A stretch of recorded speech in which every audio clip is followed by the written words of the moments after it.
саволҳои дигаре ки дар пеши ман ҳаст, як бародар аз мо савол карданд ки оё ҳамин тасбеҳ гардонидан, ин тасбеҳ дорем дар дастомон 33 донаҳа, баъзеҳош 100 донаҳа, оё ҳамин мақсад тасбеҳ гардонӣ оё ай пайғамбар собит шуда ё на? бародарои азиз, ҳамин як китоб дар дасти ман ҳаст, ана аз дидгоҳи аҳли суннат, махсус дар бораи ҳамин тасбеҳ ки инаки иборат бигем ай чанд саҳифаи 88 саҳифа дар бораи тасбеҳ суҳбат мекунад. тамоми қавли уламоро меорад. вале баъзе бачаҳо барои мумкини саволаш ҳамин бошад ки баъзеҳо мегӯянд ки ана ҳамин тасбеҳ гардонӣ хилофи сунната, яъне бидъатай. барои ҳамин мумкин ҳамин китобча агар шумо агар ёфта тавонед, бародари азиз, 88 саҳифа аст, тамомаш бо ҳадису бо далелҳо мақсад. И форсияй дар ана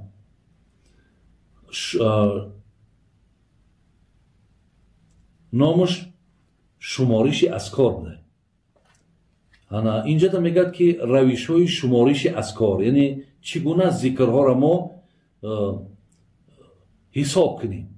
мегӯяд дар кутуби ҳадис ва шарҳҳои он ҷиҳати ҳисоби азкор зикрҳо 5 васила зикр шудааст ки иборат аст аз зикри бо уқуди аномил, яъне зикрҳоро бо сари ангуштҳо. вале дар худомон ҳастае ку субҳоналлоҳ бо ҳамин бигем нарчлигмон чикор мекунем, ҳамин хел мегзорем субҳоналлоҳ субҳоналлоҳ субҳоналлоҳ сари ангуштода, яъне уқуди аномилаш ана ҳамин чи аст, ана ҳамин бо сари ангушт ҳисоб кардани бигем ана ҳамон зикрҳомон.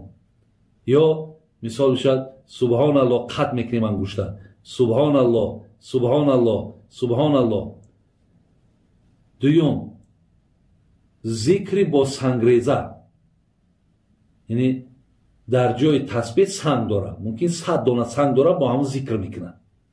иам мисли ки ҳамин тасбеҳҳо ҳозир ҳаст, вақташда мисол буд бо дар халтача санг буд, бо санг мисол 100 донай барои мисол зикрҳои саҳар бега мисол гуфт 100 бор ла илоҳа иллаллоҳ гуфтан дар кор, ҳамон санга гирифтан мондан мегирад. ишам хоб тариқи дигараш ки бо инам дурустай. дигараш зикри бо ҳастаи хурмо, яъне зикрҳое ки бо донаи хурмо, вақташда донаҳои хурмо қатӣ мардум зикр мекард асҳоби пайғамбар. дигар зикри бо гиреҳи нах, гиреҳи нахш ришта, ҳамин риштаро дароз мекарданд, гиреҳ мебастанд, ки тавбан мекунанд, гиреҳ гиреҳ гиреҳ гиреҳ, ки аз ҳамин гиреҳ ҳазрати имом абу ҳурайра дошт 1000 та гиреҳ дошт. вале дар мумкин ҷада агар ман ҳозир фурсат шавам мехонам, бо риштаи гиреҳзадагӣ ҳам мешавад ки ҳамон зикрҳотона кунед. панҷум зикр бо донаҳои тасбеҳ, вақт шуда ашки марьям мегуфтанд, яъне ҳамон донаҳои тасбеҳ дар худмон ҳаст, иҷода мерӯяд дарахтш аст, ана бо ҳамон донаҳо ҳам зикр карданд. яъне 5 навъи бародарои азиз тариқи зикр кардан бо 5 тариқ иҷозат буда. бин бо сари ангуштон, 2 бо сангреза, 3 ба донаи хурмо, 4 ба гиреҳҳое ки дар ришта мекунем, 5 ба донаҳои худи тасбеҳ. 5 навъи бигем ҳаминҳо ҳаст. аку инҷода ҳадисош ино омадагия имом тирмизӣ дар боби дуо ҳадиси 3486, насоӣ 1348, абу довуд 1502, ибни моҷа 926. мақсад оварда ҳамин ҳадисҳоро ки пайғамбарро мега ҳазрати абдулло ибни умар, бачаи ҳазрати умар мегӯяд ки раъйту набӣ, дигар ман хай биё ибораҳои ҳамон арабиша нахонам, мега дидам ки теъдоди тасбеҳҳоро бо гиреҳи ангуштони дасташ мешумурд.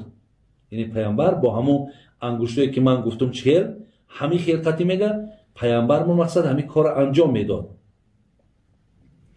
انا در اینجا میگه در کتاب سراج المنیر شرح جامع الصغیر جناب عزیزی نوشته است که معنای حدیث این است که تسبیحات را با انگشتان حساب میکرد تا برای او گواهی بدهند، زیرا که انگشتان با سخن در آورده بازخواست میشوند. یعنی میگه مقصد اینه که وقتی شما با اینها سبحان الله سبحان الله سبحان الله میگین، همینا هم روز قیامت شاهدی میتن که همین بنده یعنی با ذکر مشغول بود. میگه این خوبیش در همیه.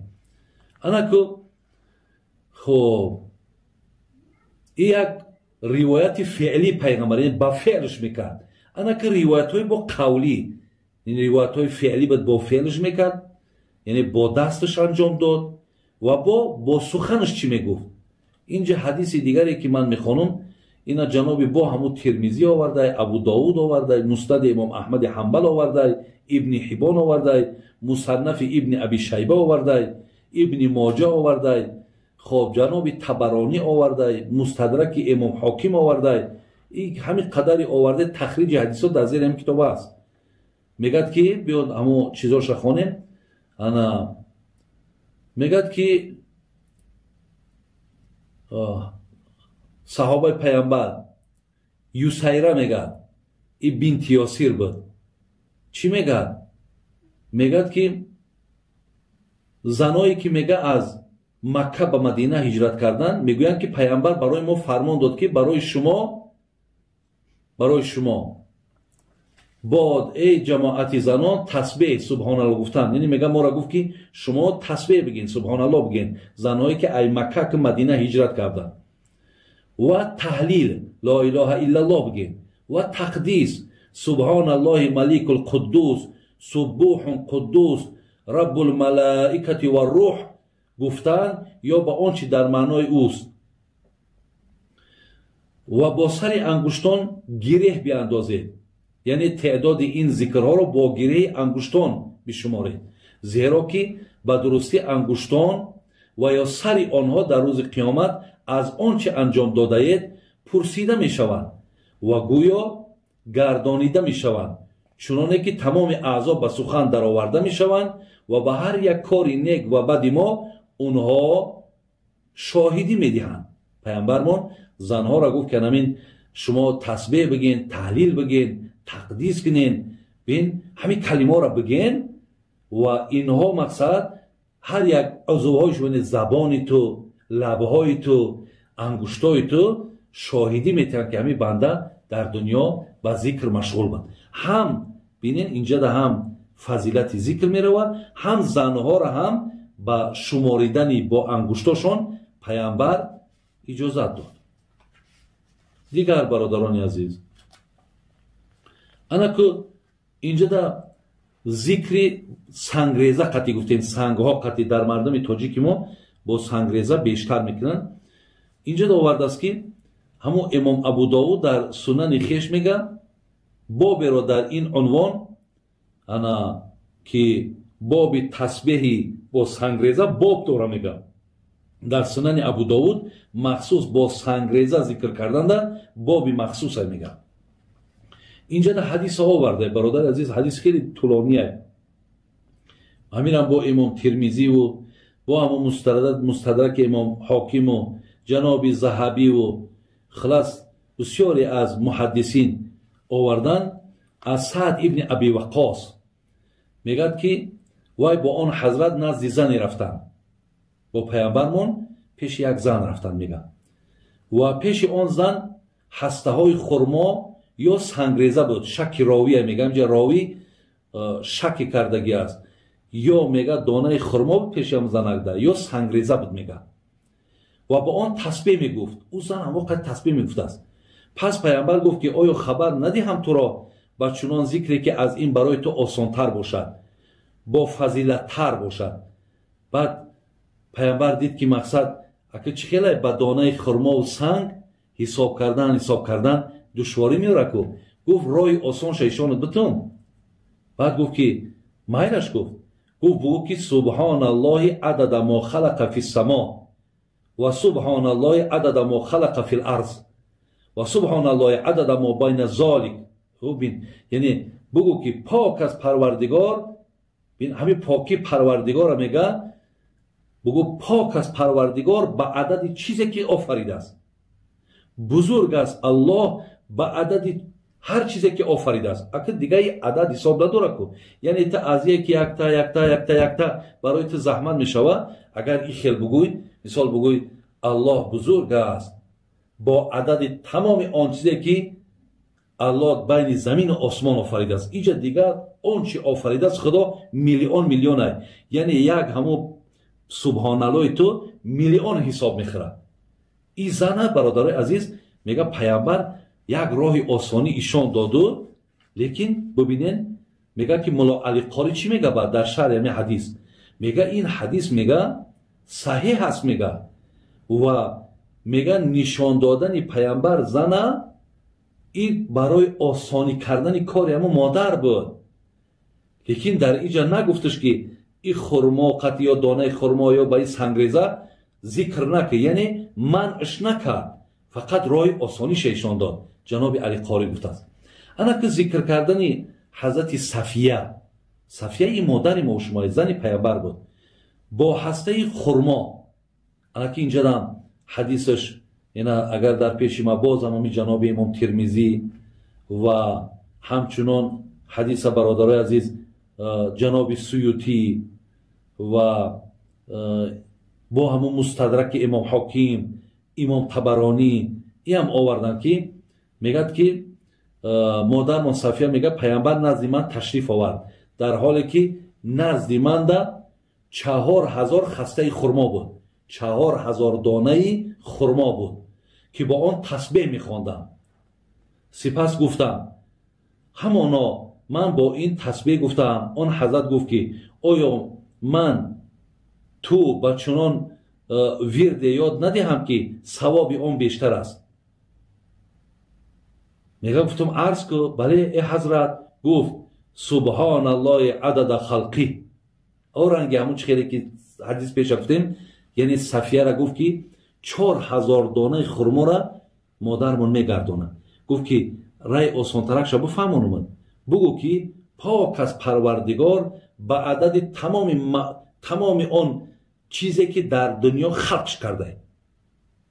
اینجا هم یعنی حساب کنید که میلیون چیزایی که خلق کرده است در یک اندک گپ خداوند به عدد همون ثواب میده.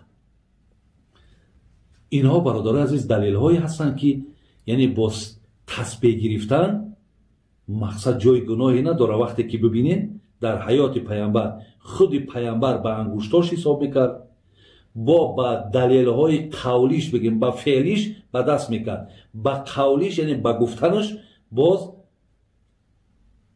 دیدیم که دلالت میکرده است که بگین سنگریزه ها را میبینه، دانه خرما را میبینه، من نمیکنم، نمیگه بدعته، نمیگه ای را نکنین، بلکه اینها مقصد اجازت داده گیاد. و دیگر حدیث ذکر کردن حضرت ابو هریره با سنگریزه یا دانه خرما. ابو هریره برادرای عزیز زیاده 5000 حدیث پیغمبر را روایت کرد. شما ببینید 4 سال با پیغمبر خدا جا بودن. این ندیدونید که مقصد با سنگ یا با دانه خرما یا که تسبیح گرفتن ممکن نیست که حضرت ببینید. حدیث آورده است، حدیثی که همون در کتاب ابو داود آمدگی، مصنف ابن ابی شیبه آمده، میگه که در مدینه نزد ابو هریره مهمان شدم. اینا میدونید کی کار گزیره؟ اینا ابو نظره میگه که من در مدینه نزد ابو هریره مهمان شدم، پس هیچ مردی را از اصحاب پیامبر ندیدم که از ابو هریره در عبادت بیشتر کوشش کنند. یعنی ابو هریره میگه بسیار سر عبادت بود، خب و بسیار مهمان نواز بود. میگه روز من نزد ایشان بودم، ایشان در تخت نشسته بودن، همراه او میگه یک خلطه بود، در آن خلطه میگن سنگریزه یا هسته خرما بود، همون دانه خرما بود، و پایین تختش میگه یک کنیز سیاه رنگ میگه شتگی بود. ابو هریره میگه با آن سنگریزه ها یا دانه های خرما میگه تسبیح میگفت، چون میگه همه آنها میگه از کیسه که تمام میشید بعد همو خادم خدمتگارش میگه اگه جمعشون کن، یعنی ذکر میکنه پرفتان میگیرد برای بعد خادمش میگفته که جمعشون کنیم.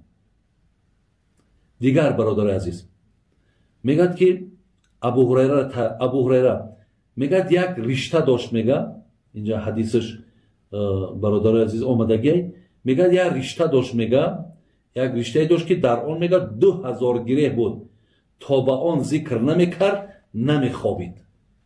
ببینید تا به همون 2000 گره در یک رشته بود، تا همون را هر روز نمیگفت، خواب نمیکرد. میگه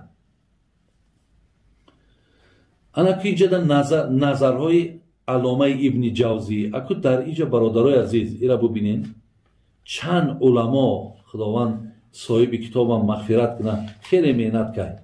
اینجا نظری ببینین، نظر امام حسن بصری را گرفتن.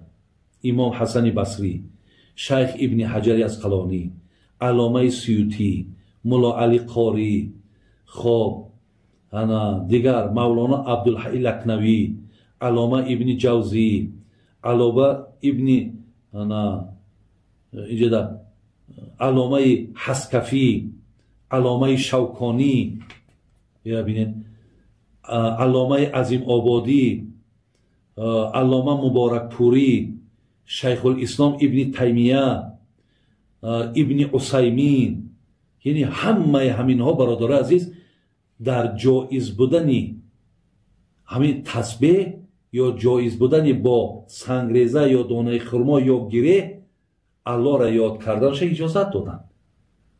برای همین شما در این باب یگان شبهه نکنین برادر عزیز و گرامی. انشاءالله درسته هر کسی که اگر مقصد با این باشد، خدا خواهد اینجا در یک سخن ابن جوزی را خواندم. ابن جوزی میگه همانو تسبیح، یعنی همین تسبیح مستحبه، میگه به دلیل آن که در حدیث صفیه آمد، حدیث مادرمونه و حدیثایی که با دانه خرما و سنگریزه ذکر شد. انا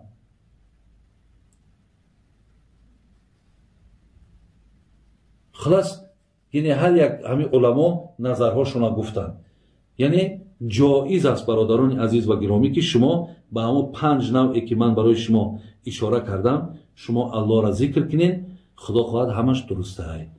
خوش به حالشون 2000 بار در یک روز ابو هریره الله را یاد میکنه. تصور کنین صفیه مادرمون دیدین 4000 بار 4000 دانه خرما در پیشش الله اکبر میگفت است. مادرای عزیز وقتاتون بیهوده نگذرانین، این مادرها را ببینین. از این تلی سریالی که مثال 2 ساعت و 3 ساعت دوام میکند که هیچ به دین ما، به ملت ما، به تربیه مردم تاجیک ما یگان وابستگی ندارن، نمی شود که در این وقتهای بیکاری شما مقصد الله را یاد کنین، ذکر کنین. مادر را ببینین 4000 دانه خرما که این خیلی شرایطی که امروز شما مادرها دارین یا نداشتن، گرسنه بودن، تشنه بودن، در خنکی خنک میخوردن، در گرمی گرم میشیدن، ولی بازم این با الله نزدیک بودن. برای این مادرای عزیز از صفیه پیروی کنین، برادرای عزیز از ابو هریره پیروی کنین.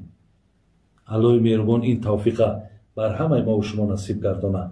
آمین یا رب العالمین.